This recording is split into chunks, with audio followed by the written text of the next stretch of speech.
Pessoal, a Joyce, nossa intérprete de Libras. A Joyce é especialista em tradução e interpretação de Libras, tá? E tem experiência na área. Eu estou fazendo alguma explicação prévia, nós estamos dentro do horário, né? São 7 minutos para as 10. Então, para quem está entrando, eu vou repetir alguns informes e peço a gentileza dos presentes de silenciarem microfone e câmera para a gente dar prioridade para quem vai falar, tá? Porque a plataforma ela não suporta muitas câmeras abertas, tá? Então, nós estamos os 4 aqui, que seremos os que irão aparecer, mas cada um no seu momento, tá bom? Então, já fizemos os testes. Nós só estamos aguardando o horário. Nós disponibilizamos no bate-papo, para quem está chegando, se consegue acessar um bate-papo do lado, tem um link que o José Eduardo e eu compartilhamos, que é o link para fazer inscrição para o certificado. Então, só terá o certificado quem estiver participando aqui online com a gente. E, infelizmente, nós temos uma limitação de espaço. A sala comporta até 150 participantes. Nós separamos pelo menos 10 lugares para os apresentadores e a comissão organizadora. E a apresentação será disponibilizada no YouTube da Unicep a partir da segunda-feira. Tá bom? Então, eu já faço uma apresentação formal da abertura.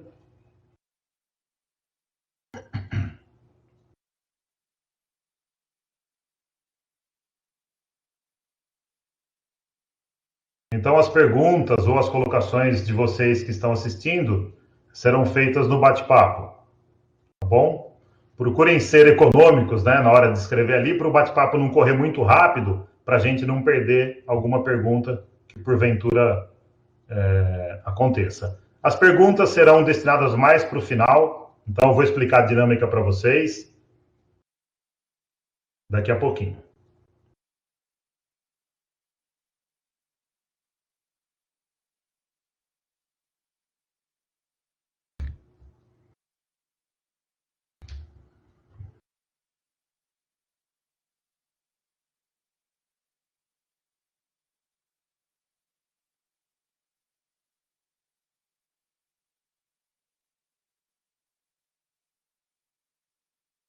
Pessoal, de curiosidade, se vocês puderem, no cadastro para o certificado não tem identificando de onde vocês são.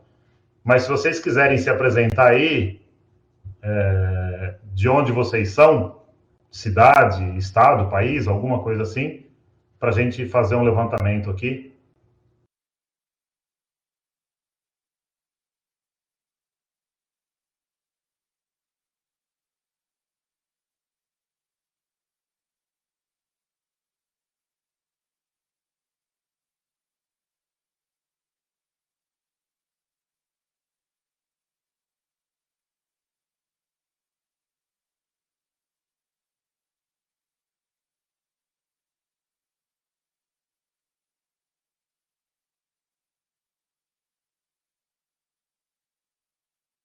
Foi muito rápido, né, Joyce?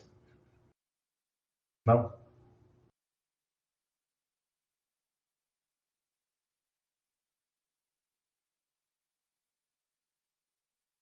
Isso, perfeito. Onde vocês estão no momento? Bom dia, professora.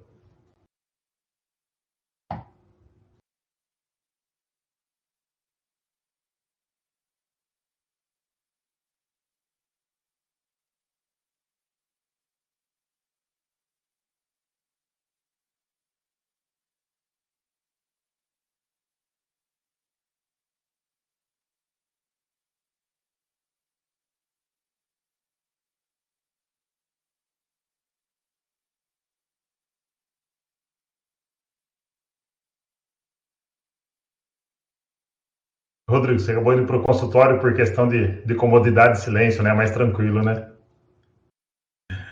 Eu estou enclausurado em casa. Eu comprei Nossa, esse fone por conta de barulho externo, cachorro de vizinho, complicado. Então ele capta menos, né, pelo microfone e eu ouço menos o barulho externo, né? boa. Meu filho me fez comprar esse dispositivo porque Para jogo, né?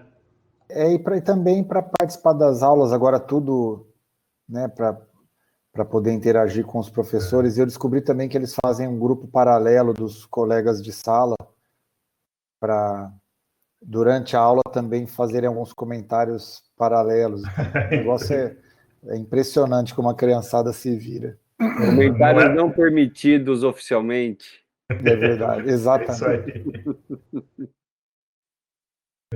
Eu tive uma experiência curiosa no semestre passado, o Mário deve ter passado por isso, né? A gente deu aula e aplicou avaliação, prova aqui na plataforma, né? E justamente essa conversa nos bastidores a gente não tem como evitar, né? Então eles têm o contato externo, né? Mas isso faz parte Faz parte do jogo. do jogo. Hoje, por coincidência, eu acabei de aplicar a prova trimestral dos residentes aqui da Santa Casa.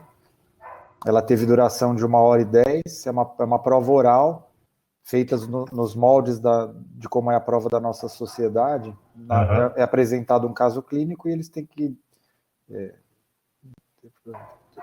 como é que fala, se expressar diante do caso clínico. Então, Uhum. nós terminamos às 9h10 agora, foi Olha, uma coincidência do dia, fazia parte do cronograma também. que bom que deu certo. Eu também tive que antecipar minha aula, eu daria aula às 9 e puxei para as 8. Legal. Essa vida corrida da gente, né? Bom, pessoal, britanicamente às 10 horas. Então, eu oficializo aqui a abertura do simpósio, tá?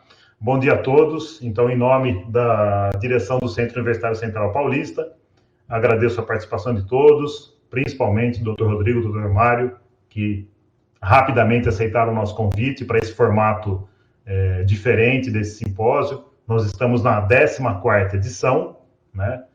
E essa é a primeira edição que está sendo feita de forma online, de forma virtual. Eu tenho a felicidade de estar na instituição há 17 anos, participar dos simpósios das edições anteriores, né? Sempre, acho que idealizada e incentivada pelo professor Hilário, né? Que estava aqui com a gente agora há pouco. E então, assim, é um motivo de muita satisfação, muito orgulho para a gente estar na 14ª edição. Né? O simpósio vem tendo um volume de informações extremamente relevantes para a questão que a gente aborda da sociedade e a pessoa com deficiência. Tá? Então, aproveitando o momento, né, que não é um momento bom, né, comentávamos agora há pouco sobre isso, a questão da pandemia, abriu possibilidades para as várias áreas de fazer esse atendimento remoto, por ferramentas, por tecnologia, por celular, né? Então, cada uma dessas modalidades, aqui representadas pelo Dr. Rodrigo na medicina, pelo Dr. Mário na odontologia e por mim na fisioterapia, tá? Cada um vai falar um pouco sobre o assunto, então a dinâmica da nossa apresentação aqui. O Dr. Rodrigo vai explanar algum tempo sobre o assunto, o Dr. Mário algum tempo sobre o assunto, e eu, por último, vou falar alguma coisa sobre o assunto, cada um da sua área. E a última meia hora da apresentação, nós abriremos para a plateia, para que a plateia faça questionamentos a respeito, e aqui estaremos à disposição para responder, tá bom? Então, aquilo que eu pedi para vocês, né, economizarem no bate-papo, para não poluir muito ali, né, com informações relevantes, para que lá na frente a gente não perca a informação, tá bom? Então, para iniciar, eu vou pedir para o Dr. Rodrigo se apresentar da forma que ele se sentir à vontade, e eu vou pedir para os demais, com exceção da Joyce, que fechemos as câmeras para que a plataforma fique mais viável na apresentação, tá? Deixa eu identificar o Dr. Rodrigo aqui.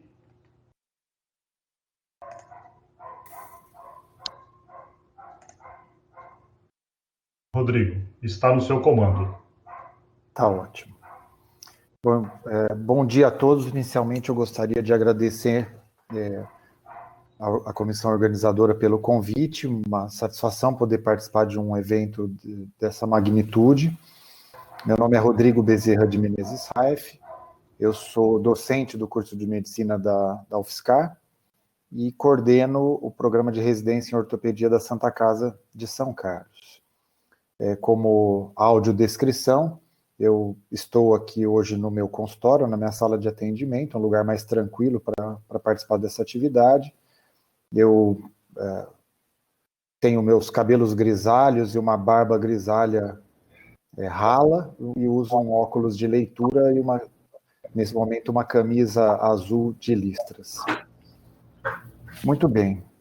O tema telemedicina, na verdade, eu não posso deixar de começar a falar sobre o tema, sendo ele um tema controverso, sem dúvida, porque ele envolve uma relação entre o nosso Conselho Federal de Medicina, entre o Ministério da Saúde, entre médicos, entre pacientes, e que existe uma série de questões de inter-relação entre todos vamos dizer assim, essas arestas sobre o tema. Então, é um tema que já vinha ganhando corpo na discussão desde o ano passado. Eu vou mostrar para vocês aqui a sequência cronológica da discussão sobre o tema, mas não tem dúvida que, em função da pandemia, houve uma aceleração na discussão, inclusive nas deliberações desses órgãos, né? Tudo começa, na verdade, talvez, os grandes pontos de discussão sobre a telemedicina vêm em função do nosso Código de Ética Médica, né? Então, o artigo 37 do Código de Ética Médica diz de que o médico está proibido de prescrever tratamento ou procedimento ou medicamento sem que ocorra exame direto do paciente, salvo em caso de urgência, emergência, e que, caso isso ocorra, na primeira oportunidade, o médico tem a oportunidade de estar com o paciente. Houve um adendo a esse artigo, agora em função da pandemia, de que diz que o atendimento médico à distância, nos moldes da telemedicina, ou de qualquer outro método, dar-se-á sob a regulamentação do Conselho Federal. Então, uma das formas de atuação na telemedicina é o atendimento à distância, e muitos médicos se sentem incomodados por supostamente infringir esse artigo que rege o Código de Ética Médica, que é a impossibilidade de estar diante do paciente. Também ainda, analisando o nosso Código de Ética Médica, no artigo 102, é vedado ao médico revelar informações sobre os pacientes sem o consentimento dos mesmos. Então, na verdade, há o receio do médico, usando uma plataforma de telemedicina, uma plataforma digital, com relação ao sigilo dos dados e das discussões que se darão na plataforma. No artigo 104, é vedado ao médico fazer referência a casos clínicos identificáveis, exibir os seus pacientes ou seus retratos em anúncios profissionais. Então, assim, médico colocar a fotografia de um tratamento em outdoor, o médico colocar a fotografia de um pré- e pós-tratamento no Facebook ou em qualquer outra mídia digital, isso é questionável e há o receio, portanto, de como esses dados serão tratados no uso das plataformas digitais. E no artigo 134 é vedado ao médico dar consulta, diagnóstico ou prescrição usando veículo de massa, né? Então, nós já vimos médicos, por vezes, fazendo algum tipo de esclarecimento em rádios ou até mesmo usando mídias sociais. O médico tem que tomar muito cuidado da maneira como ele aborda a questão de um paciente, por exemplo, que ligue num programa de rádio e a maneira como ele lida com a informação do paciente, como ele orienta o paciente. Então, não é recomendado que ele faça uma orientação de tratamento, por exemplo, usando um veículo de comunicação em massa. Então, também existe a preocupação de como esses dados serão tratados no caso da telemedicina. Então, dito como o médico se observa diante dessa perspectiva do uso das ferramentas da telemedicina, agora vem a visão do Conselho Federal de Medicina, né, que é o conselho que rege a ação do médico. Então, existe uma normativa de 2002, na verdade, do Conselho Federal de Medicina, que diz que o exercício da medicina, através da utilização de metodologias interativas e de comunicação audiovisual e de dados, com objetivos de assistência, educação e pesquisa em saúde. Essa é, na visão do Conselho Federal de Medicina, a definição de telemedicina, né?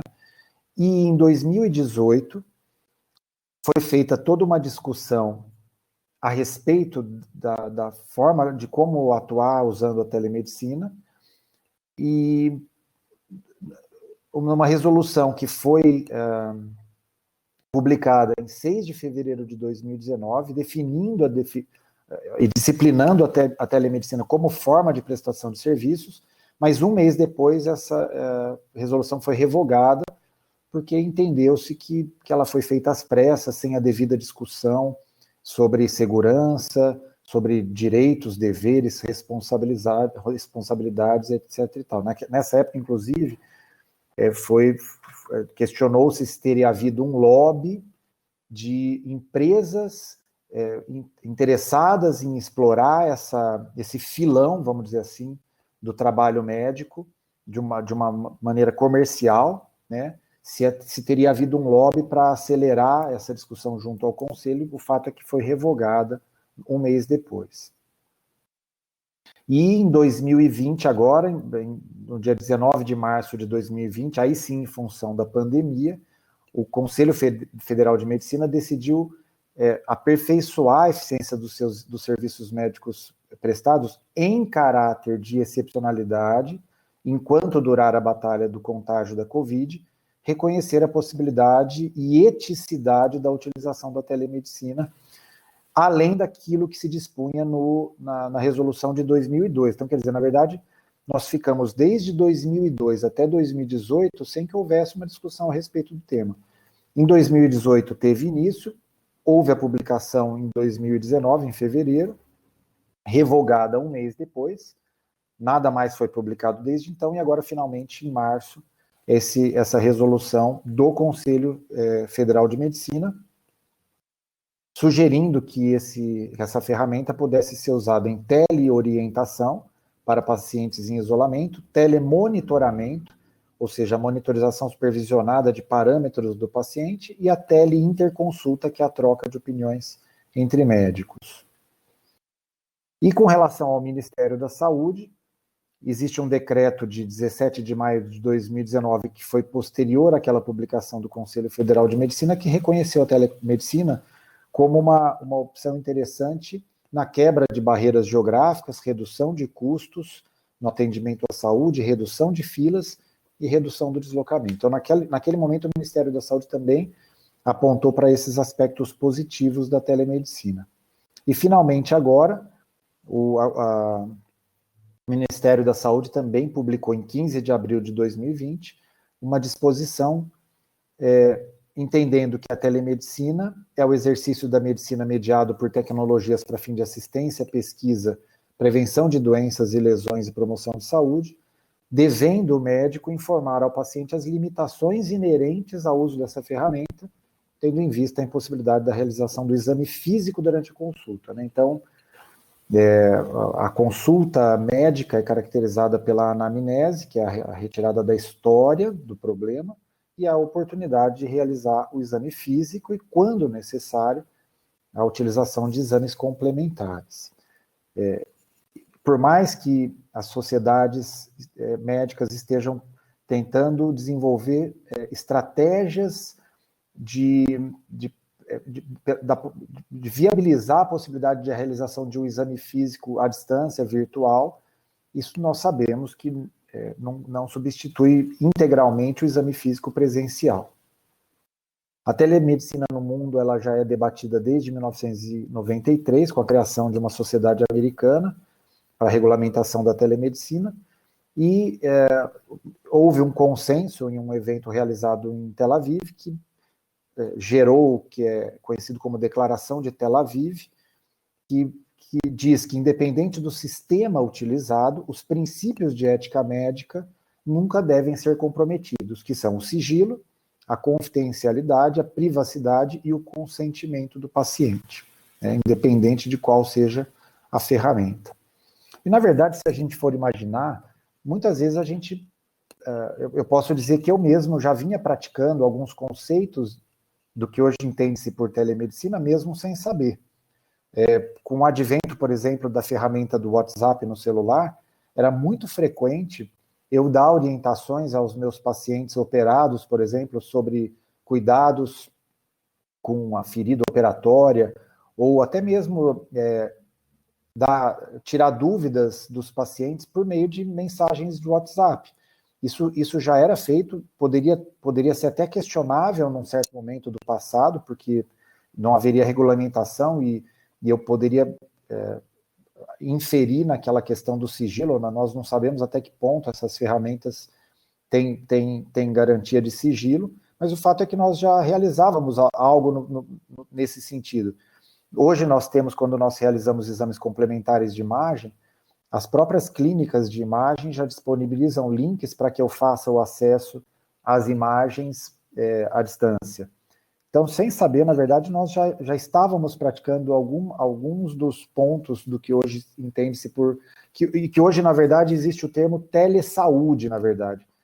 A teleconsulta, que é o que... Porque quando a gente pensa em telemedicina, a gente pensa somente na questão da consulta, a relação do médico com o paciente. Mas, além da teleconsulta, a telesaúde, ela envolve esses aspectos das aplicações aqui, que são a teleconsultoria, o telediagnóstico, o telemonitoramento, a teleregulação, a teleeducação e a segunda opinião. Então, a telesaúde seria, na verdade, talvez o termo que pudesse englobar todas essas áreas de atuação, dentre elas a teleconsulta, que talvez, e aí seja o cerne da nossa discussão, a teleconsulta.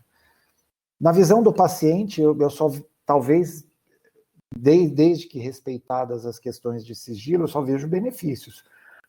É uma maneira prática de contato entre médico e paciente, segura no sentido de, pensando hoje na pandemia, pelo menor deslocamento e menor aglomeração, é possível ter uma relação de qualidade, embora não seja possível a realização do exame físico plenamente, e o acesso se tornou muito mais fácil, de você ter o contato com o médico. Na visão do médico, indiscutivelmente há ainda necessária uma curva de aceitação, a medicina é uma área de atuação que ela é enraizada em alguns princípios, então isso envolve o médico mudar paradigmas. Existe, inclusive, a curva de aprendizado, o médico passar a ter familiaridade com as ferramentas disponíveis, a preocupação com o sigilo e a preocupação com a questão jurídica, porque o médico ele vai assumir uma responsabilidade normal, igual uma relação física entre médico e paciente, e há uma preocupação da incapacidade do médico, por exemplo, fazer um diagnóstico preciso, pela insuficiência de elementos do exame físico. Então, como que ficaria essa responsabilidade? Como que a gente faria o balanço dessa responsabilidade? Do ponto de vista de saúde pública, da mesma forma, é uma maneira de redução de custos, quebra de fronteiras, barreiras e ampliação de horizontes. Do ponto de vista de saúde privada, como eu disse, existe uma questão de oportunidade do ponto de vista comercial, uma massificação do acesso do paciente ao médico. Eles usam muito essa ferramenta como segunda opinião de médicos da própria seguradora para avaliar condutas oferecidas por outros colegas, e a expansão justamente das áreas de atuação da medicina privada. Então, O Hospital Albert Einstein foi quem, na verdade, eles tinham lá um setor de tecnologia e inovação que se antecipou a toda... Eles já tinham todo um programa preparado de telemedicina muito antes dessas resoluções serem deliberadas. Então, eles já se anteciparam e hoje eles têm um serviço pronto, assim como outras empresas privadas de ação sobre a medicina. Aqui, por coincidência, um e-mail que eu recebi há uma semana atrás me convidando para participar de um webinar que vai ser no dia 3 de setembro, dizendo que nesse evento eles vão me explicar tudo o que eu preciso saber para usar a telemedicina. Essa Conecta Consulta é uma empresa terceirizada de um laboratório farmacêutico. Então, vejam que interessante. Eu recebi um e-mail de um laboratório farmacêutico que desenvolveu uma plataforma de telemedicina, que é da Sanofi Aventis, para que me oferecendo a oportunidade, então, de trabalhar na plataforma deles. Então, eu, como médico, tenho receio de como esses dados serão trabalhados, né, sobre o sigilo, etc. e tal, mas para mostrar para vocês como a coisa avançou e evoluiu. Para refletir, portanto, vocês vejam que eu comecei dizendo que é um assunto controverso e que envolve questões a serem discutidas, porque há benefícios, né, redução de custos, praticidade e acesso, mas também há riscos, a questão do sigilo, do vínculo do médico do paciente e da responsabilidade, porque queira ou não queira, é uma relação formal, haverá um tratamento, e as oportunidades, né, é uma forma de promover a saúde em locais remotos, é uma maneira de poder confrontar profissionais clínicos gerais com especialistas à distância, e a facilidade no retorno de exames e no próprio retorno do paciente. Então, hoje, finalizando, é entendido que o Conselho Federal de Medicina recomenda que a relação possa existir entre médico e paciente de maneira virtual, mas que, preferencialmente, se a primeira consulta pudesse ser física, isso seria o ideal pela chance da realização do exame físico. Muito bem, Márcio. Então, acho que depois a gente vai ter o campo para poder discutir. Isso. Obrigado, Rodrigo. Eu vou fazer a mudança de slides aqui para o Dr. Mário. E vou me mutar já. Isso. E aí eu peço para o Dr. Mário abrir a câmera e o Rodrigo fechar. Se precisar, Rodrigo, você pode fechar a sua câmera, depois você abre novamente. Isso. Pessoal, só lembrando então que mantenham aí câmera e microfone fechado por enquanto, né? Na verdade, por todo o tempo da apresentação. No bate-papo, tem um link que nós estamos divulgando para que vocês façam acesso e cadastro para o certificado. Tá? Quem está presente aqui terá acesso ao certificado. E as perguntas faremos depois das explanações. Tá bom? Se vocês quiserem ir tomando nota, daqui a pouco eu peço para vocês fazerem a colocação. Então, eu agradeço o Dr. Mário, professor também da Unicep. Ele vai se apresentar e fazer a explanação dele. Obrigado, Mário. Bom dia, eu que agradeço o convite de estar contribuindo aqui com esse evento, podendo participar aí com o Rodrigo, fazer a minha audiodescrição. Eu também tenho um pouco de cabelo branco, estou aqui na minha casa vestindo uma camisa branca e vou falar um pouco então da teleodontologia para vocês. Mas eu acho que precisava me transformar aqui em apresentador para poder passar os slides.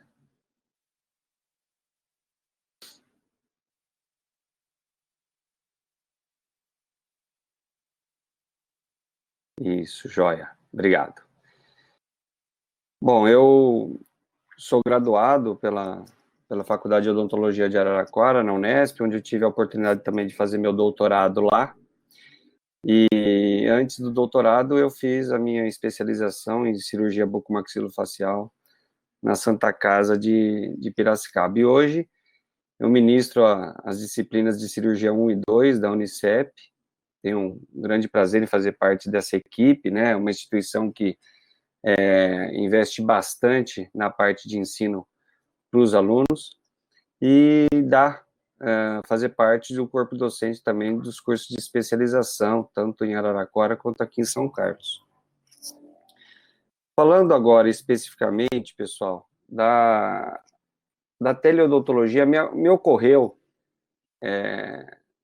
essa imagem que nós estamos vendo aqui, essa primeira imagem, que é uma imagem que mostra, então, a evolução, né, desde da nossa origem ali, macaco, até quando o homem foi tendo a sua evolução, e nessa figura, na última imagem, mostra ele curvado novamente na frente de um computador.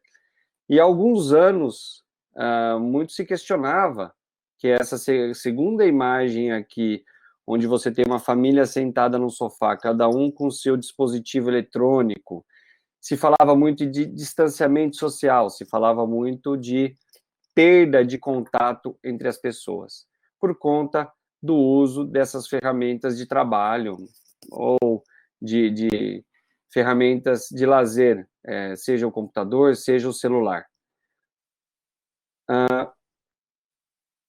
E diversos artigos de jornais, de recortes de revistas, falavam sobre esse assunto, né? Então, desde profissionais deixando de atender por estar presos ao celular, né?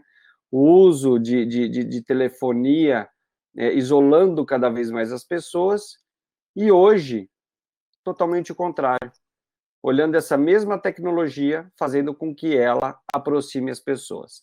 Então, o primeiro ponto que eu queria colocar aqui o problema não é a tecnologia, não é a ferramenta, e sim como a gente utiliza essa ferramenta. Porque a mesma ferramenta que isola em determinados momentos é a mesma ferramenta que hoje consegue linkar, aproximar as pessoas. Então, fazendo esse paralelo com a nossa área de atuação, a gente não pode esquecer tanto a medicina, quanto a odontologia, quanto a fisioterapia, áreas da saúde, elas exigem, é uma condição sine qua non, que você tenha o paciente e você consiga tocar o paciente, fazer o seu exame clínico e fazer o seu exame físico. Isso é inerente à medicina, à odontologia, e entendo que vai ser muito difícil se perder isso, você conseguir acessar, né, o paciente fisicamente. Então, o problema, fazendo agora um paralelo com o que eu disse anteriormente, o problema não é a ferramenta, e sim como nós vamos utilizar a ferramenta. Então, ela pode sim trazer diversos benefícios em todas as áreas. E aqui vamos pontuar duas delas. O atendimento ao paciente e o ensino na teleodontologia, né? Vamos primeiro falar do atendimento da parte legal. Então, nós entendemos, a gente entendendo que trabalhar na cavidade bucal já não é simples, é um campo, digamos, um campo de atuação restrito por ser uma cavidade oral. Às vezes, se você pedir para algum conhecido falar, dá uma olhadinha aqui para ver o que tem, já não é tão fácil. Imagine agora fazer o telediagnóstico de uma lesão ou de qualquer doença relacionada à cavidade bucal. Ela praticamente se torna impossível, né? Então, lesões que muitas vezes você precisa de auxílio de equipamentos, mesmo estando com o paciente ali perto, para ver se essas lesões têm características benignas, malignas, se precisam serem feitas biópsias, por exemplo, imagine na teleodontologia como isso ficaria mais restrito, mais limitado. Bom, do ponto de vista, então, legal, existe, assim como na medicina, existe também uma regulação pelo Conselho Federal de Odontologia nesse caso, tá? Em que são pontuadas uma série de normativas. Cabe aqui ressaltar que a teleodontologia, ela já é antiga, tá? Ela já era praticada para finalidade de ensino lá em 2007, né? quando teve o seu desenvolvimento na USP, ok? E nós vamos falar um pouquinho mais disso daqui depois. E aí, agora, recentemente, por conta de toda essa situação, essa adversidade do coronavírus, né, você teve aí a nova resolução sobre o exercício da odontologia à distância. Então, vamos conversar um pouquinho sobre isso. Você tem aí uma resolução, a 228/20, né, que permite, no âmbito do SUS, a realização da odontologia à distância, né, mediada por sistemas de tecnologia, tá? E aí, nesse sistema, você vai utilizando, né, para mediação e implantando em cada localidade um sistema para que você consiga atingir o SUS como um todo, tá? Então, essa resolução regulamentou, né, o artigo, que é o 226/20, né, que dispõe de orientações acerca do que é e o que não é permitido realizar, né, ser realizado pelo cirurgião dentista, ok? Basicamente, pessoal, o que não se pode fazer, não se pode prescrever e dar diagnóstico por teleodontologia e nem elaboração de plano de tratamento, ok? Por quê? Porque isso precisa ser feito presencialmente. Você precisa do seu paciente ali, ok? Presente, para que você consiga fazer o seu exame clínico, o seu exame físico. Aí você tem uma exceção aqui, é um parágrafo único, que permite quando você tem um profissional nas duas pontas, ou seja, você tem um profissional que está assistindo o paciente, está ali presente com o paciente, e você tem um outro profissional remoto na outra ponta. E aí você tem uma troca de informações entre eles, mas aí é uma troca de informação técnica, né? A grande limitação que eu vejo dos teleatendimentos, seja ele na medicina, na odontologia, é a capacidade de passar ao paciente de forma... Aí você não poderia falar com ele de forma técnica, você teria que falar de forma leiga, e aí você teria que acreditar na forma como ele interpretou aquela informação que você passou. Isso é que talvez seja também um dos pontos aí a serem questionados, tá? Então, ele fala no artigo 2 aqui que será permitido o telemonitoramento realizado por cirurgiões dentistas, que consiste no acompanhamento à distância dos pacientes que estejam em tratamento no intervalo entre consultas. Então, basicamente, é permitido a teleodontologia para aquele paciente que está em acompanhamento, não é a primeira consulta dele, né? E ele também não é um paciente que está há muito tempo sem retornar ao profissional, seja clínica, seja no SUS.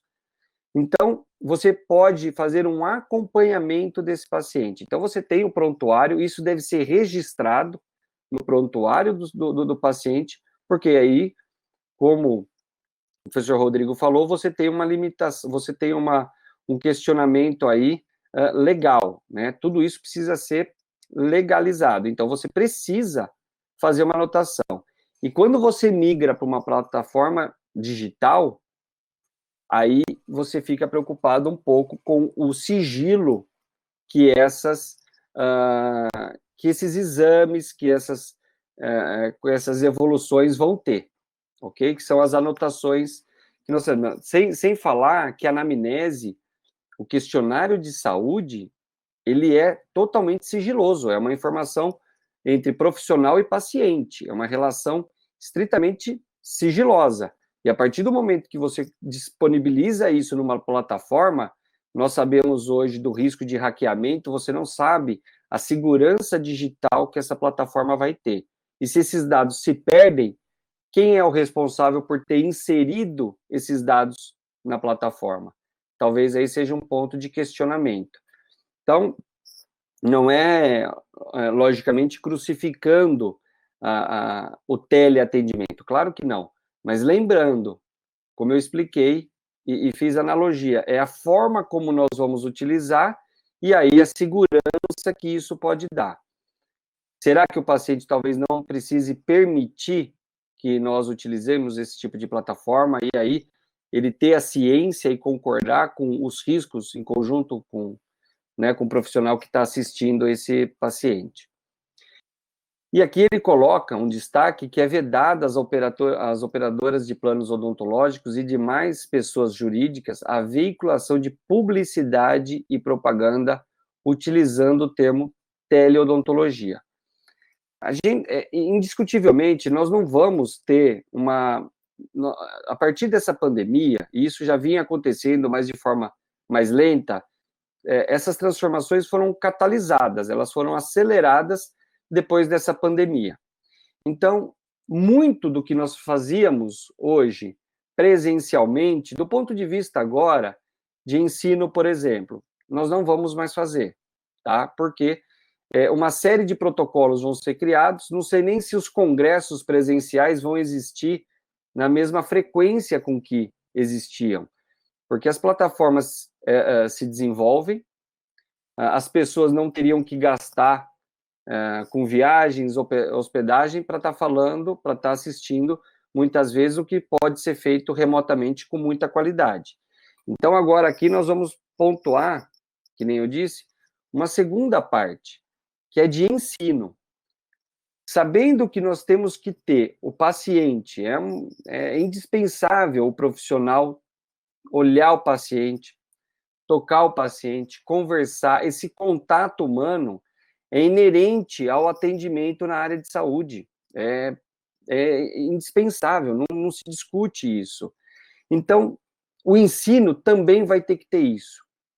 Agora, algumas partes desse ensino, na formação desse profissional, algumas partes podem sim serem feitas à distância. Lembrando que você tem uma limitação na parte didática de ensinar à distância. Você perde ali um pouco, então, daquele reflexo do seu aluno, né? Daquelas fisionomias de mais dúvida, que está entendendo, né? Então, nós vamos ter que aprender a trabalhar remotamente, também não é fácil, porque existe todo um protocolo para se trabalhar remotamente. Um outro ponto que eu levanto aqui na parte de ensino é você, como nós temos o sigilo do paciente, é você ter um caso clínico. Você tem uma fratura, um caso de trauma facial em que você quer ali, você tem o consentimento do paciente, que você pode colocar isso para fins, ele permite você disponibilizar aquele caso, isso tem um termo de consentimento e tudo mais, em que ele permite você utilizar aquele caso para fins didáticos. Ok, você lança isso na sua aula por mídia digital, você está fazendo a teleodontologia aqui, ensinando, e o aluno vai lá e dá um print screen na tela. Ele simplesmente copia a sua tela.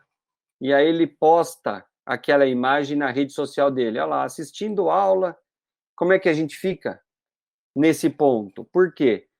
O paciente te permitiu usar aquilo ali para fins de ensino, mas não para divulgação em mídia social. E, aliás, não foi você que divulgou isso, né? Aquilo ali foi divulgado por um terceiro. Então, aí você entra num outro questionamento, muito se questiona fotos tiradas durante procedimento cirúrgico, durante procedimento estético, e aí postagem em mídias sociais. Isso é um problema que a gente tem que aprender agora a lidar com ele, tem que se amparar legalmente para depois poder ir avançando nesse tipo de ensino. Basicamente, aqui está resumido da telesaúde, como o Rodrigo falou, o termo telesaúde, aí você colima um pouco mais, né? Você afunila para a teleodontologia, ramifica em teleeducação, e aí a teleassistência. E na assistência ao seu paciente, fica então vedado a teleconsulta e teleprescrição. E aí você pode fazer a interconsulta, né? O telemonitoramento e a teleorientação. Então, você tem um paciente com pós-operatório, você conhece esse seu paciente. Então, que nem o professor Rodrigo falou, você consegue ali, dentro de uma certa limitação, por WhatsApp, fazer uma teleorientação. Isso é possível, mas é de um paciente que você conhece, não é de um paciente que está afastado do consultório ou de um paciente que você nunca viu na vida, tá certo? Bom, eu acho que era isso que eu queria abordar com vocês. São 2 pontos que eu procurei aqui ter, a parte de teleatendimento, que muita coisa se assemelha à medicina, né? Muita coisa se assemelha à área médica, e a teleeducação, digamos assim, na parte odontológica. Mário, obrigado. Não, imagina. Vou mudar a apresentação aqui.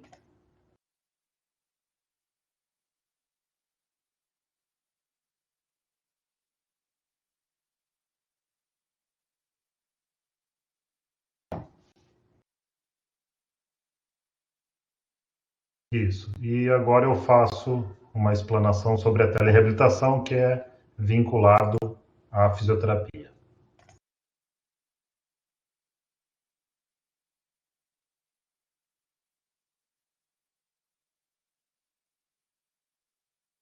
Só estou habilitando minha câmera.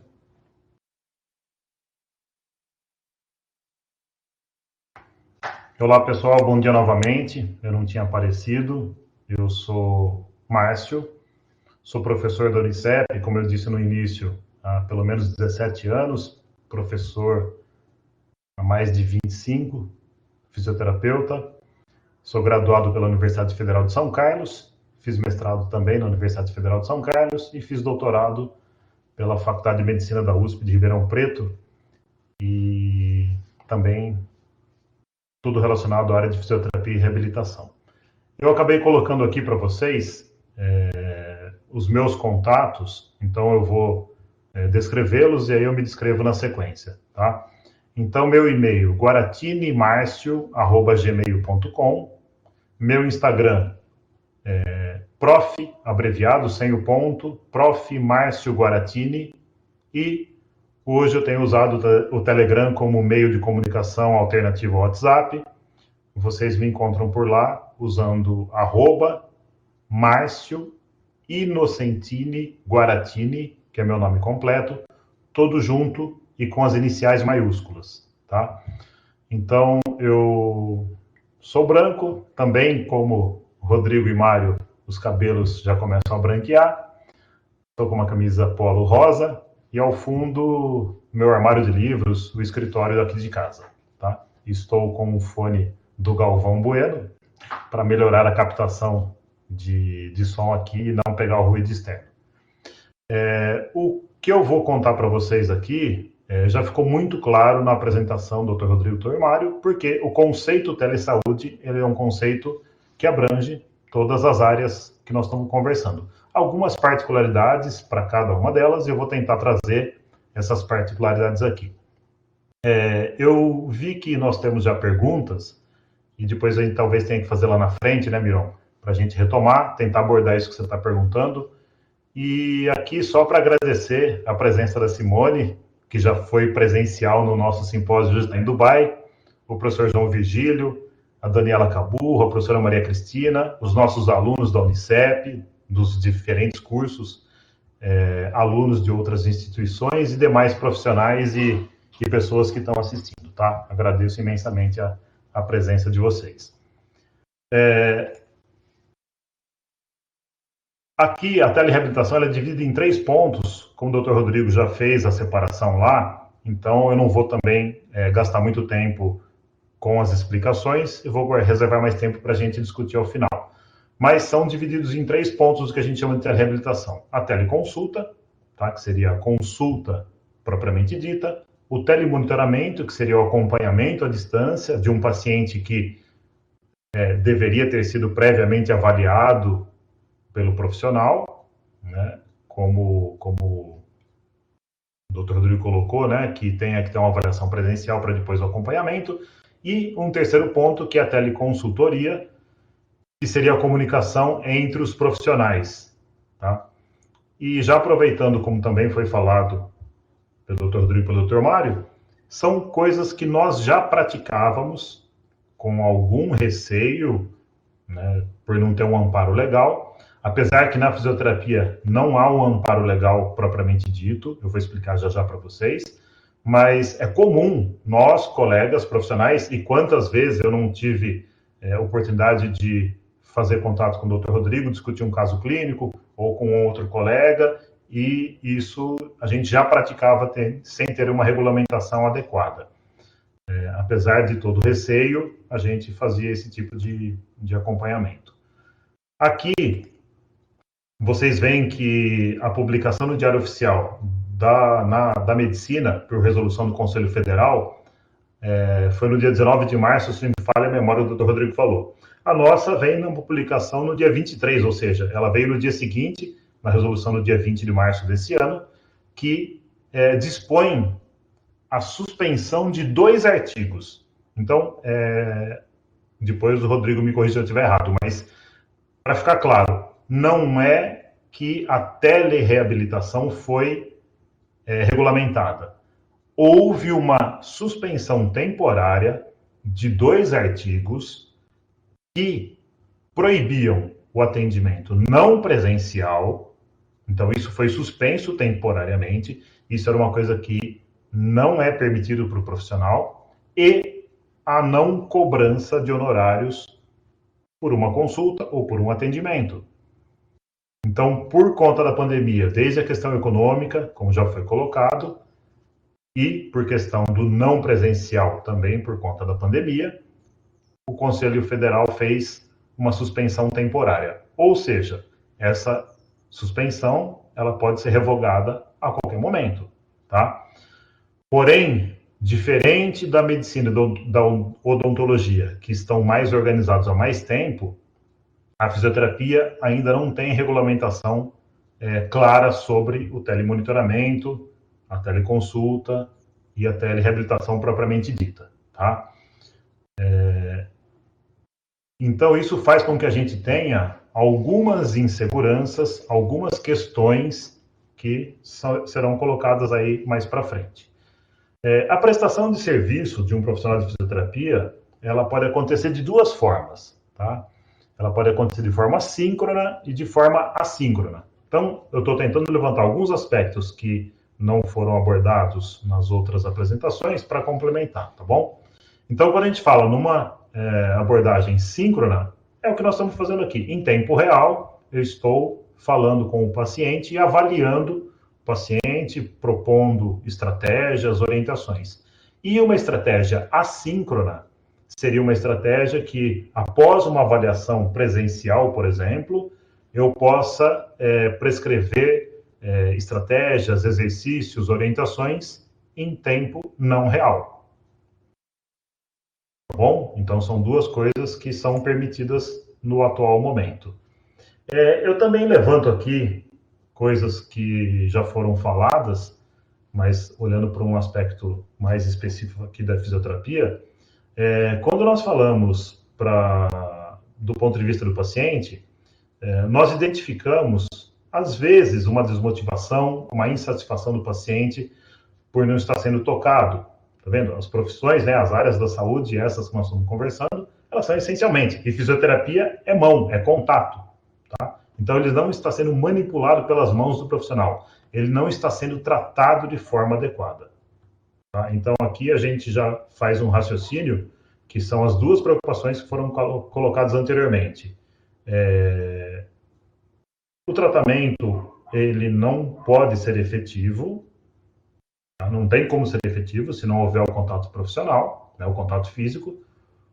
Por outro lado, existe uma possibilidade de um acompanhamento regulamentado à distância, que até então a gente fazia de uma forma velada, de uma forma não regulamentada, que hoje facilita esse contato. Então, é comum o paciente, né, após uma intervenção, quando volta para sua casa, você poder acompanhar como é que você passou, como você não passou, ficou com dúvida. Então, isso é permitido hoje, tá?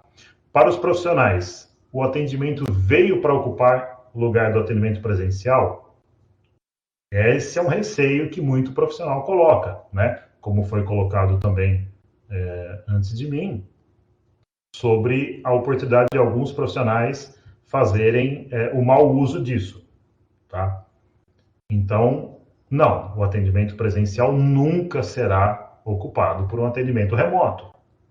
Tá? Plataforma, qual é o meio que vai ser usado? Vai ser videochamada? Vai ser WhatsApp? Como foi questionado? Esses meios têm segurança para que os dados mantenham sigilo? Tá? As mensagens privadas em redes sociais é o melhor caminho? Nós temos que abordar um software específico? Tá? Então, existe uma série de arestas que precisam ser aparadas para uma segurança, porque, como o Dr. Rodrigo falou, uma consulta, uma avaliação de um profissional em relação ao paciente, por mais que ela seja limitada, a responsabilidade do profissional é a mesma, se não maior. Tá? E aqui, não que para as outras áreas não seja importante, mas na fisioterapia isso é muito importante, né? O protagonismo do paciente, a melhora do paciente, ela só se dará se o paciente tiver envolvimento em seu atendimento. Então, é comum, na prática da fisioterapia, o tratamento, né, a consulta, a sessão da fisioterapia, o tratamento, orientação, execução de exercícios e a prescrição de atividade que o paciente orientado faça no momento que ele não estiver aos seus cuidados, aos cuidados do profissional. Então, se o paciente não tiver esse envolvimento, ele não vai melhorar, tá? Então, isso já era importante no momento que a gente vivia o que a gente conhecia como nossa vida um pouco mais normal, né? Antes da pandemia, o que hoje se torna muito difícil, tá? Então, o paciente desmotivado, o paciente no seu ambiente domiciliar, ele vai fazer o exercício proposto pelo profissional? Isso vai comprometer a efetividade do tratamento. Então, existem muitos trabalhos na literatura já sobre telereabilitação, que também já é uma prática em outros países. No Brasil ainda não é uma prática comum, regulamentada de forma como a gente espera que aconteça no futuro próximo. Tem muitos trabalhos mostrando que alguns pacientes evoluem de uma forma satisfatória e outros não. Então, tem uma divisão aí na literatura científica sobre a telereabilitação. Alguns profissionais, alguns pesquisadores defendendo que é uma prática viável, outros criticando, dizendo que não é. E aqui nós ficamos no meio do caminho, né? Como vocês viram, Dr. Rodrigo e Dr. Mário, colocando pontos positivos e negativos. Posso, assim, né, dizer que para a prática da odonto, o Dr. Mário foi muito mais categórico em colocar reservas, e é correto. Não que o Dr. Rodrigo não tenha feito, mas se nós olharmos com bons olhos, existe uma regulamentação para uma prática que a gente já fazia, que é esse acompanhamento remoto do paciente, né, nas interconsultas. Então, carece desse tipo de regulamentação o quanto antes. E aí a pergunta que eu faço, né, como autorreflexão, e obviamente que aqui eu vou deixar para todo mundo, inclusive para o Dr. Rodrigo e o Dr. Mário, que é: a telereabilitação é para todo tipo de paciente?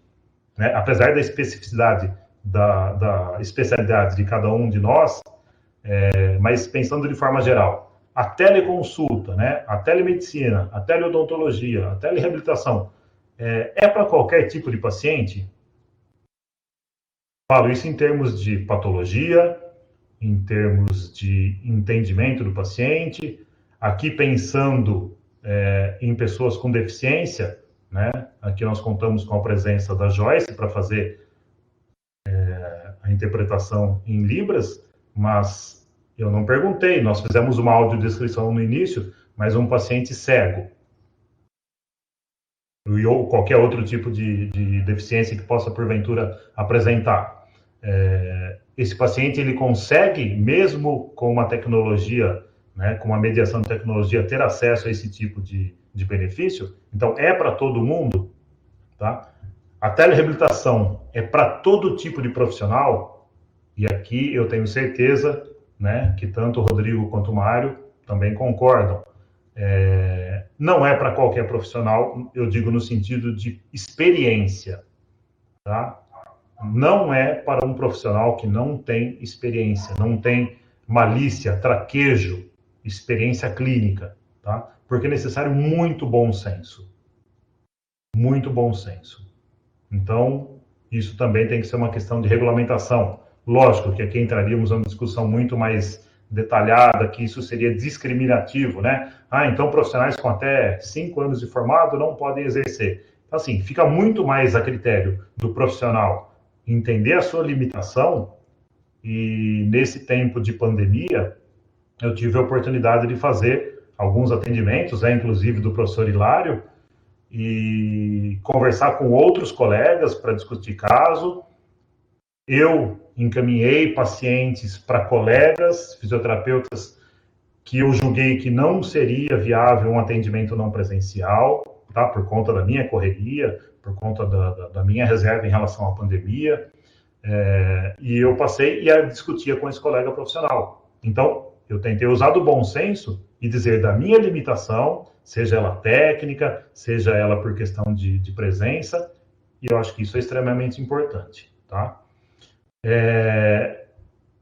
E aí, em relação ao serviço ser prestado de forma gratuita, tá? Então, pensando na manutenção de renda, como muitos tiveram uma questão de redução de renda, aqui, né, diferente do que era feito, se faz uma exceção de poder fazer o atendimento de forma gratuita, tá? Eu acabei fazendo isso também nesse período, para ex-alunos nossos, enfim, para pessoas que eram necessárias, mas foi por questão da minha decisão, tá bom? E outros pacientes que eu atendi, fiz a cobrança de honorários como faria normalmente.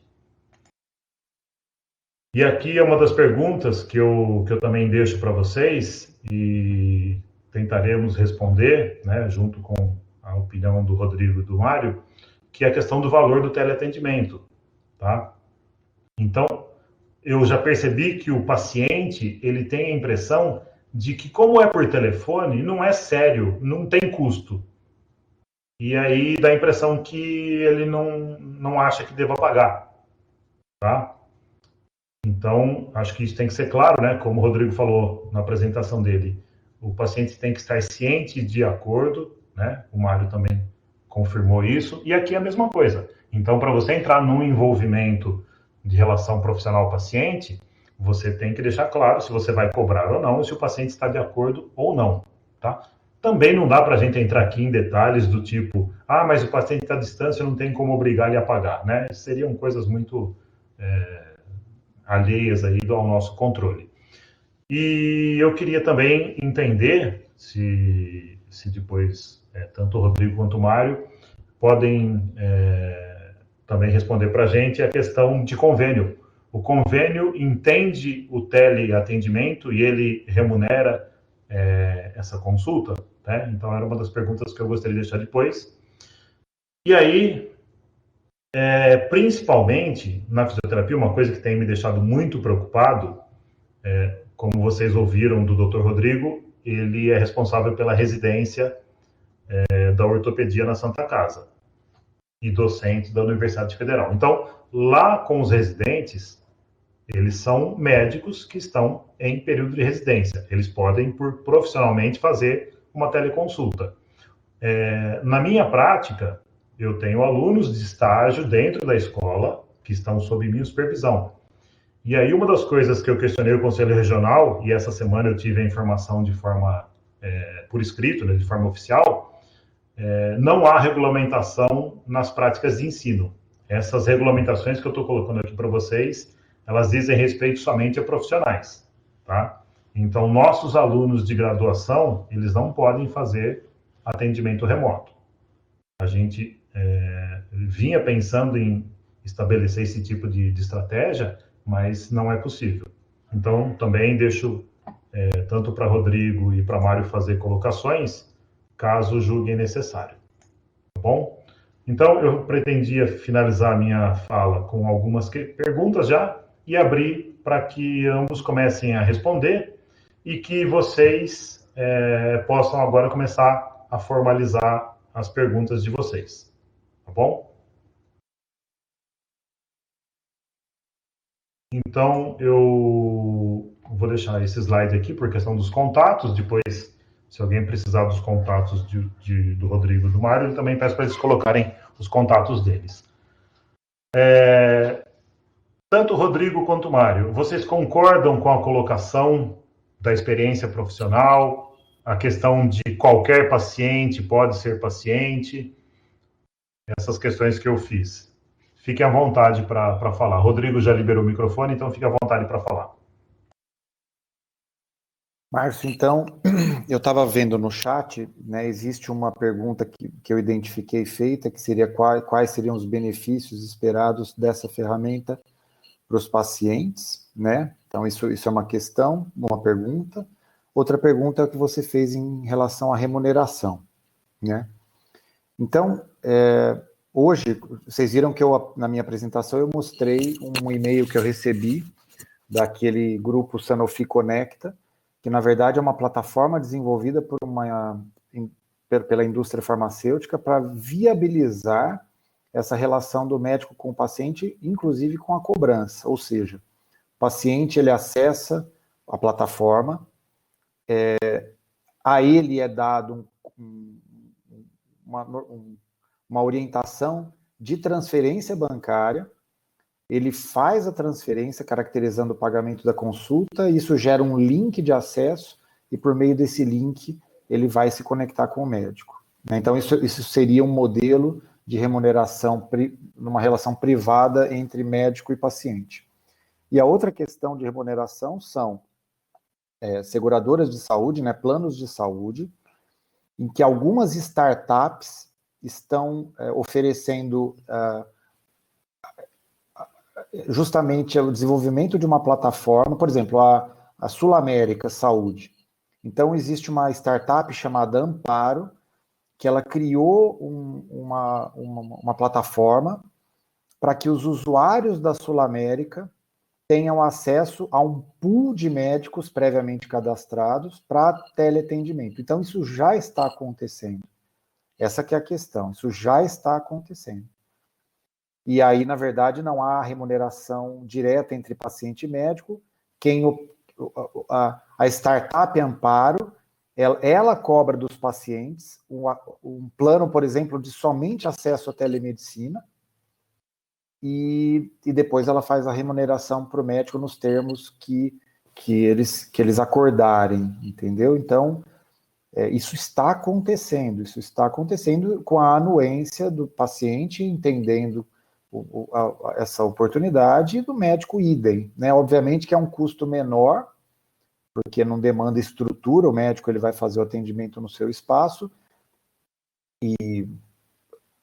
mas é o que a gente está dizendo aqui, né? Qual o tamanho dessa responsabilidade, qual a percepção de todos, mas o fato é que isso já acontece. Deixa eu só te fazer uma pergunta, Rodrigo, desculpa te interromper.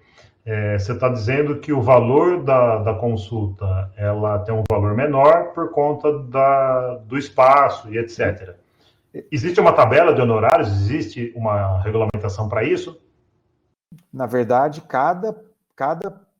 se essa relação for direta médico-paciente, o médico vai estabelecer o seu parâmetro, né, uma porcentagem do que seria uma consulta física, e o plano de saúde ele vai estabelecer um valor que ele vai angariar médicos, de dizer, olha, eu estou oferecendo consultas online a R$15 por atendimento, quem quer? Então, essa que é a preocupação que eu tinha, esse apelo comercial que essa ferramenta pode trazer a um custo vil e, portanto, trazendo uma percepção de uma responsabilidade vil também, né, proporcional, sabe? É justamente essa questão comercial do que essa ferramenta pode trazer. Isso é uma preocupação, sem dúvida. Mas isso já está acontecendo. Deixa eu só fazer uma colocação antes do Mário falar, que é justamente isso que eu tentei forçar a hora que eu fiz a fala e te perguntei, porque essa conotação que a gente tem visto, né? Profissionais oportunistas ou meios oportunistas de fazer isso que você está falando, né? Eu aproveito para linkar aqui um raciocínio que eu já puxei lá e coloco. Essa modalidade remota, ela veio para ficar, mas ela precisa de regulamentação. de melhor regulamentação. Não é isso? Olha, o que eu entendo dessa parte é o seguinte, algumas coisas com certeza vieram para ficar, mas como tudo é uma questão de aprendizado, você vai demorar um tempo ainda para poder regulamentar, e erros irão ocorrer, e aí as coisas terão que serem, vai vir resolução em cima de resolução até que você tenha uma estruturação mais detalhada de como se deve ser exercido essa telesaúde, digamos assim, para abordar todas as áreas. Eu concordo com o Rodrigo, quando ele fala, é difícil, cada profissional tem que colocar o seu honorário, digamos assim. Isso, você tem, o que acontece na odontologia é você ter uma tabela mínima, que eu acredito que nem isso é respeitado, né? Não sei se na medicina ou na odontologia se há esse respeito, mas não se tem essa sequência de ter de seguir uma tabela mínima, não tem. Então, você imagina isso no teleatendimento. Isso é o primeiro ponto. O segundo ponto que eu entendo. Nós estamos vendo hoje uma quebra sistemática de código de ética no que diz respeito ao uso de plataforma digital, Facebook, Instagram. Então, é difícil, veja bem, não é que é impossível e que a telesaúde ela é ruim, não, é que nem eu disse lá atrás, depende da forma como nós vamos usar. O carro é bom, mas se você começar a infringir os limites, pronto, vai se tornar ruim.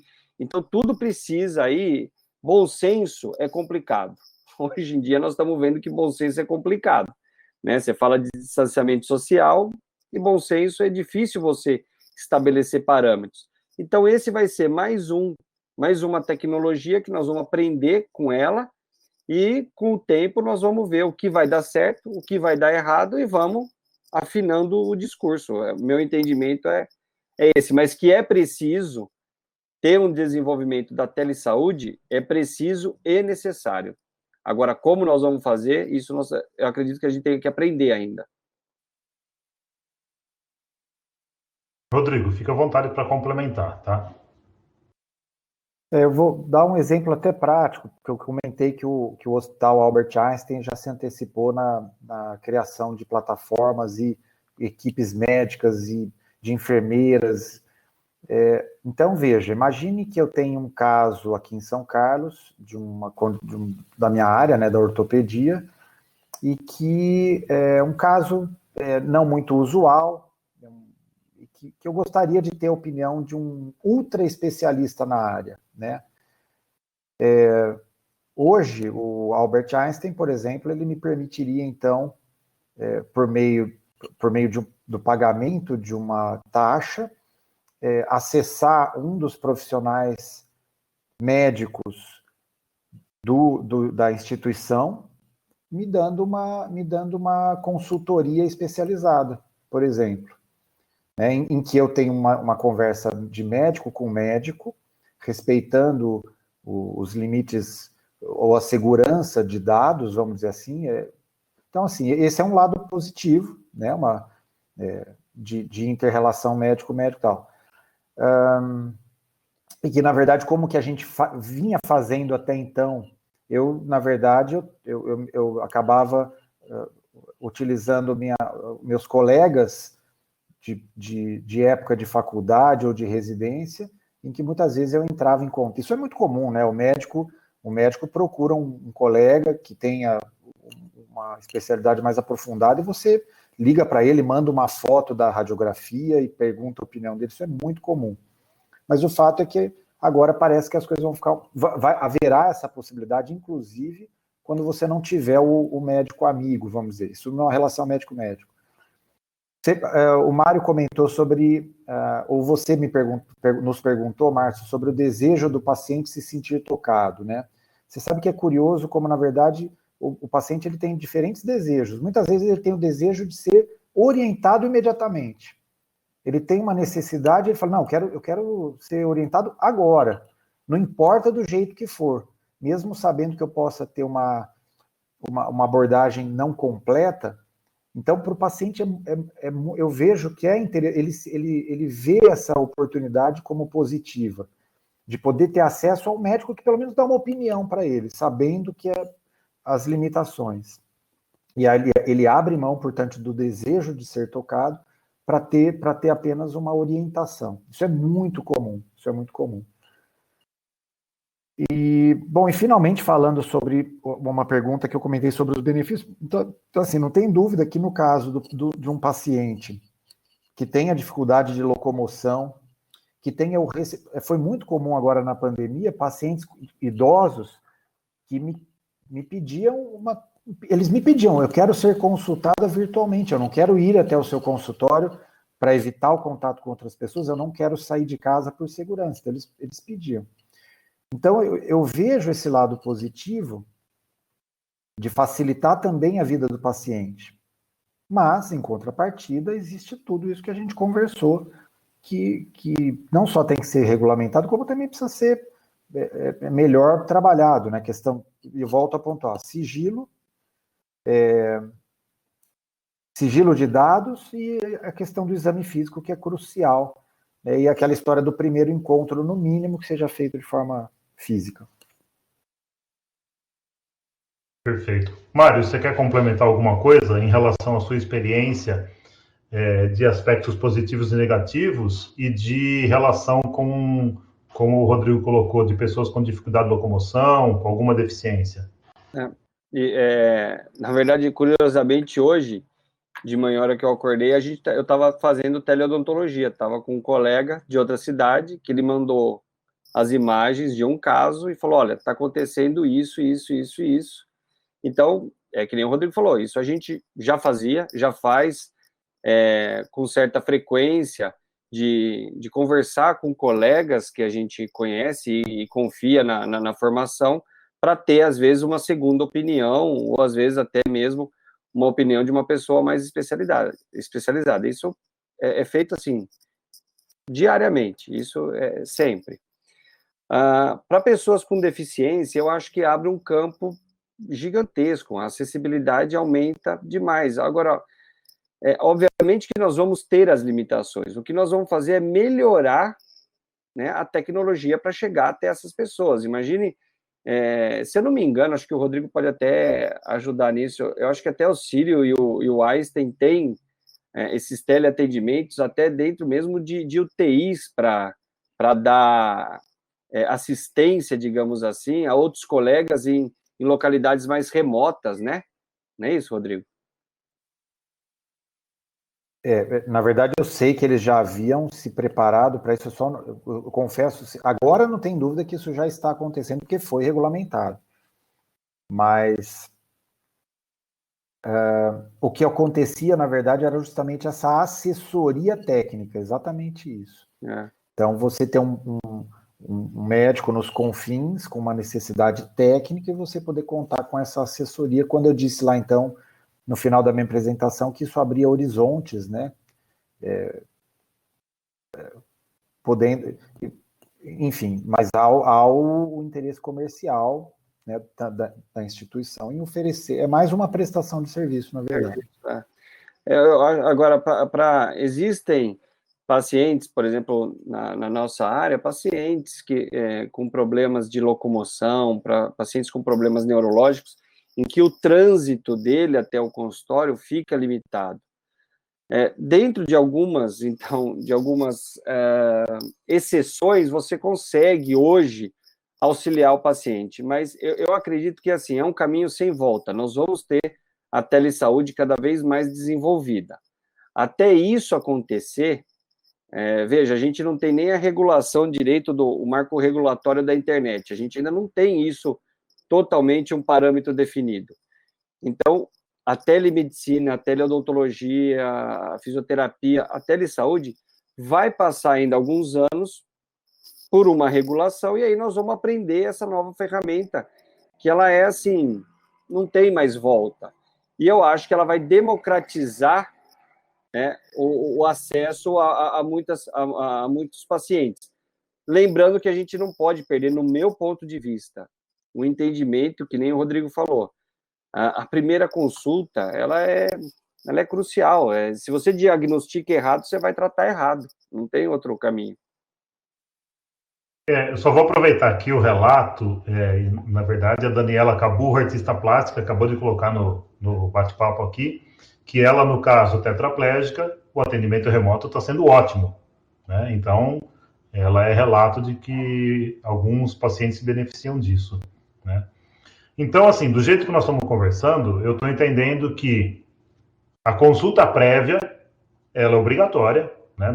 Não faz sentido você formalizar um exame físico e um diagnóstico sem uma consulta prévia. Porém, o que se regulamentado vai facilitar muito a nossa vida e a do paciente são esses momentos de acompanhamento nas interconsultas, né? Que, como o Rodrigo falou, às vezes a ansiedade do paciente é suprida com uma resposta mais imediata, né? O acesso, como o Mário falou, né, de um paciente de uma distância maior e, logicamente, a regulamentação das nossas trocas profissionais, né? De poder discutir casos com diferentes colegas, diferentes profissionais, né? Essa regulamentação ela é extremamente importante. Então, como nós estamos chegando à conclusão do que nós estamos conversando aqui, é um caminho sem volta. Porém, como eu perguntei agora há pouco para vocês, daí vou reforçar a pergunta. Qualquer paciente, qualquer profissional, independente da experiência dele, né? Vocês concordam com isso? Fica à vontade, Mário. Vai lá, Rodrigo.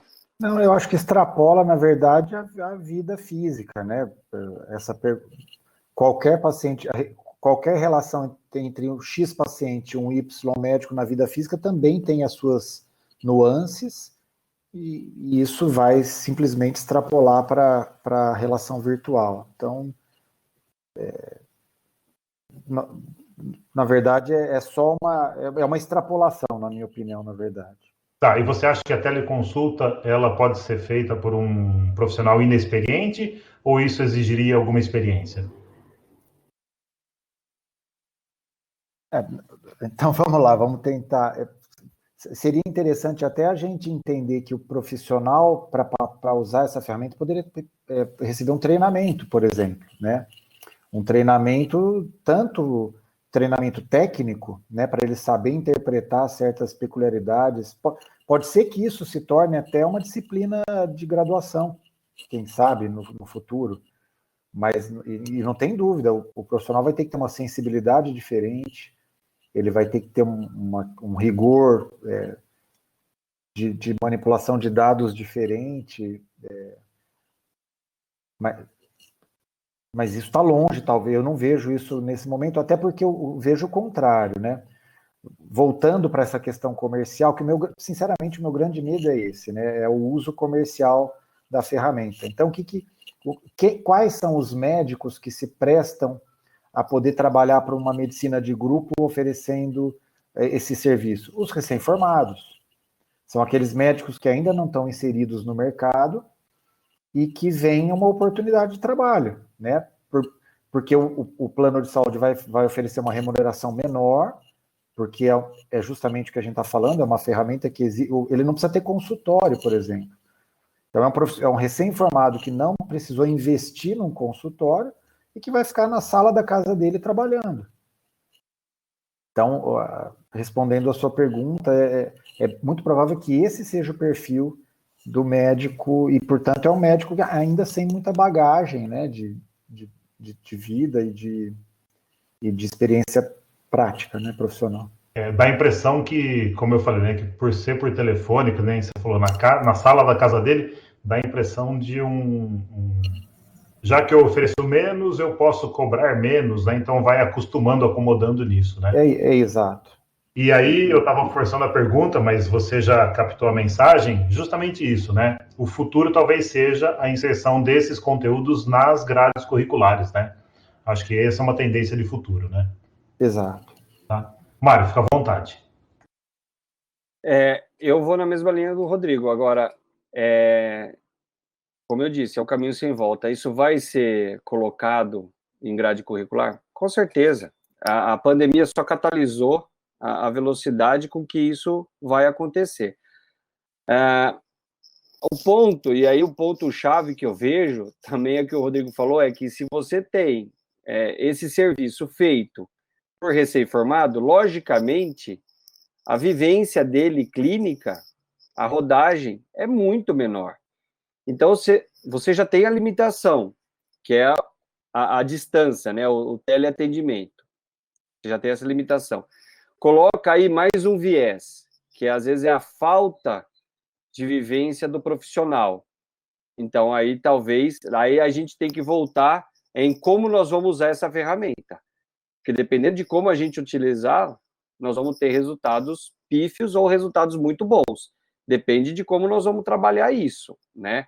Eu acho que se a gente começar colocando, nivelando, dando essa ferramenta para quem não sabe utilizar ela de forma adequada, por falta de vivência clínica, por exemplo, aí é capaz a gente acabar causando, às vezes, mais malefício a esses pacientes do que benefício, porque não é fácil, para quem já tem uma experiência, não é fácil fazer, às vezes, a teleconsulta. Imagine para quem, muitas vezes, não tem nem um consultório, ele não sabe o que é ter o paciente, o que é o paciente ir até lá. Então, esse é o meu maior receio, além desse medo de inserir na plataforma dados do paciente, exames, imagens. Como é que você faz isso com exames que muitas vezes acabam expondo mais o paciente? É complicado. Essas respostas nós vamos ter, eu acredito, ao longo do tempo. Um outro ponto que eu vi aqui no chat, crianças menor de idade, como é que a gente faz? Como é que é feito isso? Né? Então, é um outro ponto também importante para se discutir. Não, tudo bem, a criança menor de idade, dependendo da idade dela, ela não tem como acessar a plataforma, mas muitas vezes nem fazer um depósito, mas em alguns casos tem, entendeu? Então, aí você precisaria também de uma outra regulamentação. Então, eu acredito que é um processo, nós estamos engatinhando ainda nisso, já fazemos isso de uma forma, digamos assim, empírica, né? Cada um faz de um jeito, e aí, à medida que as coisas vão se apresentando, você vai tendo as necessidades, você também vai tendo as regulamentações. Perfeito. Desculpa ficar forçando as perguntas, né? Mas, na verdade, a ideia é que a gente raciocine a respeito disso, né? Acho que está ficando claro, de novo, né? Que é algo que veio para ficar, tem a parte boa e tem a parte ruim, né? Que nós temos que tomar muito cuidado, tá, né? Nós, como profissionais de cada uma dessas áreas, somos responsáveis por essas adequações, né? De tentar ajudar nessa implementação de forma adequada.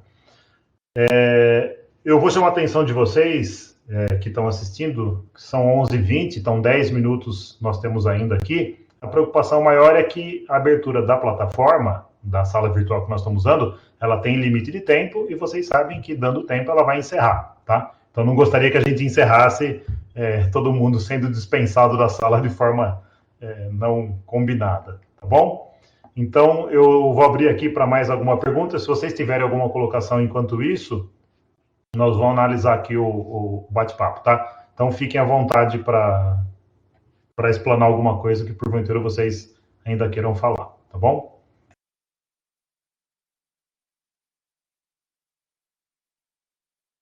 Aqui o João Virgílio dizendo que ele pensa que no campo da educação, a questão do novo normal, né? Isso não tem jeito, né?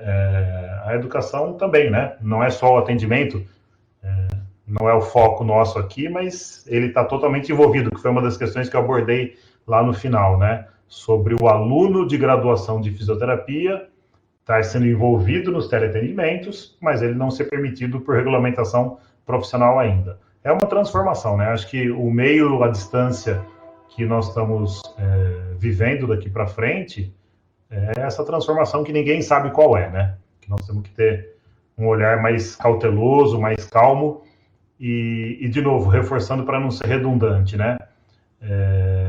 A questão de formalizar um diagnóstico, a questão do tratamento efetivamente somente à distância é inviável. Ele veio para complementar esses momentos que a gente já tem com os pacientes. Tá? Se alguém tiver mais alguma pergunta, alguma manifestação, faça, tá? Então, eu vou fazer o seguinte, lembrando que vocês que presenciaram, assistiram aqui, tem um link para fazer cadastro para o certificado. Assim que nós encerrarmos aqui a gravação, eu vou expedir esse link para fazer o vídeo que vai para o YouTube. Então, a partir da segunda-feira, teremos disponível no YouTube da Unicep essa live, né? Esse momento que nós estamos aqui. Já queria também agradecer ao Dr. Rodrigo, né, de ter aceito rapidamente, prontamente, quando eu fiz contato. O Dr. Mário, a mesma coisa. Assim que eu solicitei e convidei, eles foram muito prontos em atender essa solicitação e fizeram uma contribuição brilhante aqui, com propriedade, que é isso que a gente queria ouvir. E então agradeço já aqui a presença de vocês, a disponibilidade de estar numa manhã de sábado, de quebrar a rotina da gente e estar presente aqui, tá bom?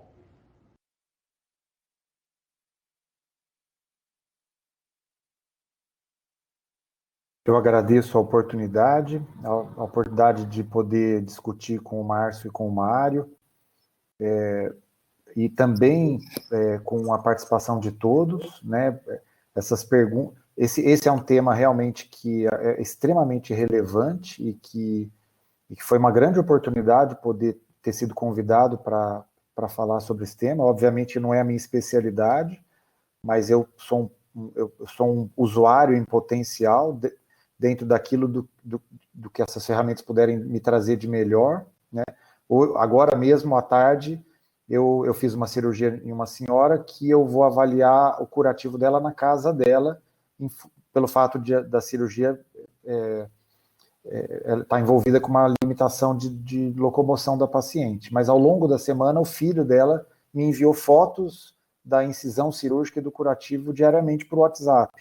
Então, vocês veem que interessante. É uma ferramenta em que eu posso mesclar com qualquer outra ação, né? Então, nós moramos numa cidade do interior, eu ainda tenho essa outra opção, que é fazer a visita domiciliar. Então, como a Daniela Caburro falou também, no caso dela ter uma dificuldade de locomoção, a opção de uma visita domiciliar inicialmente e depois uma sequência de contatos virtuais, enfim, é saber usar a ferramenta da melhor forma, com responsabilidade, com segurança. Eu agradeço, então, essa oportunidade. Esse evento me trouxe a oportunidade de inclusive, me permitir aprofundar no tema. E eu finalizo apenas dizendo isso, que a minha única preocupação é a questão comercial por trás da telesaúde de uma forma geral. Eu não tenho dúvida que traz inúmeros benefícios, alguns dos quais a gente já usa, mas a questão essencial do vínculo médico-paciente, que isso é o cerne do nosso trabalho. Isso, infelizmente, esse tipo de ferramenta não consegue reproduzir. Muito obrigado a todos. Obrigado, Rodrigo. Mário, à vontade. Eu agradeço. Obrigado, Márcio. Obrigado, Rodrigo, pelo convite aí. Márcio, Rodrigo também, muito bom sempre revê-lo. Eu acho que também para a gente é um aprendizado.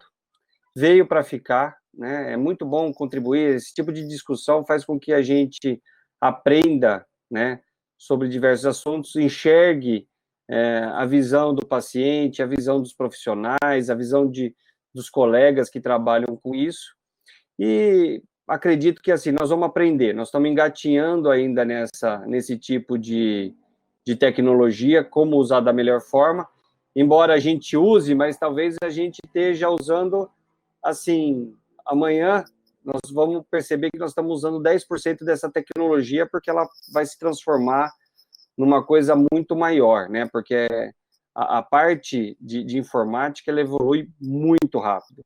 Então, nós vamos ter que, mais uma vez, se adaptar, e aí, claro, sempre tomando cuidado, né? Sempre tomando cuidado para não infringir a questão paciente profissional. Eu agradeço o convite, agradeço a participação de todo mundo e espero ter contribuído aí com esse debate. Obrigado, viu, Márcio? Obrigado a todo mundo. Obrigado, Mário. Um abraço, viu? Bom, agradeço novamente o Dr. Rodrigo, Dr. Mário, né? São pessoas que eu tenho um carinho grande e admiração, né? Respeito profissional, e que contribuíram de forma brilhante, como eu disse, aqui para a discussão, tá? Agradeço o apoio da direção do Centro Universitário Central Paulista, Unicep, que proporcionou que a gente estivesse aqui. Agradeço imensamente a presença dos alunos, né? Maria Minervina agora agradecendo a minha pessoa. Agradeço novamente vocês, que de perto ou de longe, né, de uma forma ou de outra estiveram aqui.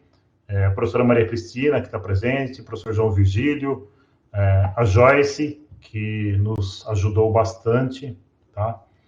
Então, ficamos à disposição. Eu deixei mais tempo aqui os meus contatos, né, para poder, se alguém tiver alguma dúvida mais específica, eu posso direcionar tanto para Mário e para Rodrigo, tá? Então, encerramos aqui o dia de hoje. Espero que vocês possam estar presentes nas próximas edições. Fiquem atentos à programação no site. E nos vemos nos próximos sábados, que serão outros assuntos desenvolvidos aqui.